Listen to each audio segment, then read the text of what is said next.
Good morning. This is Fred Mitchell, Chairman of the Progressive Liberal Party, Minister for the Public Service and Foreign Affairs, MP for Fox Hill, and today is Friday, the 21st of July, 2023.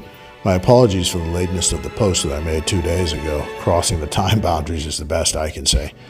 I'm now back this side of the Atlantic, though, to attend the Independence Banquet in Miami. I want to return, though, for a few minutes to my visit to Long Island and the branch meeting that we held there last week. There was an interesting and serious discussion and debate about the digital divide and about banking and its future in the Bahamas.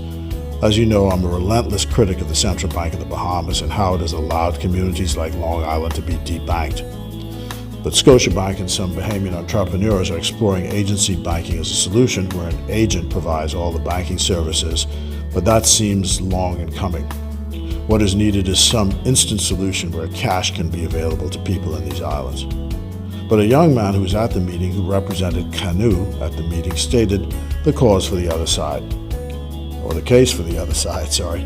His position was that while old people might still want cash, we all need to get with it and switch to electronic banking and the sand dollar as a solution to the banking issue.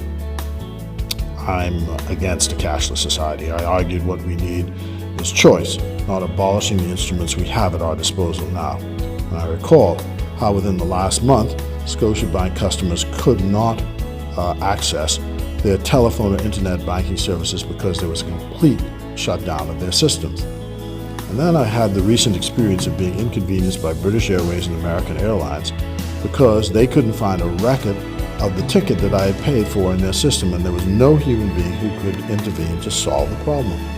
The result was I had to pay double for a trip already paid for and arrived at my destination 24 hours after I was supposed to. The issues arise every day in the Bahamas where the phone system and the internet fails regularly. My point is, once again, no to the cashless society.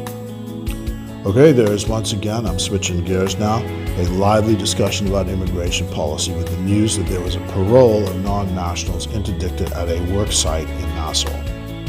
Now, this is a policy which happens frequently in extenuating circumstances, but as a party, our leaders perhaps ought to understand and recognize that there can be no rational discussion on immigration in this country, no matter what you do. Damned if you do, damned if you don't. What ought to happen then is the use of official spokespersons and official statements ought to be employed, because while ministers are, in some cases, the decision makers, the minister becomes a lightning rod even when ministers are following the rules, as happened in this case.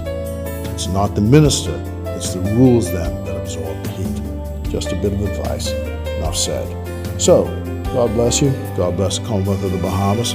Let's hope that we solve this banking problem down in our islands and across the Commonwealth. It's still PLP.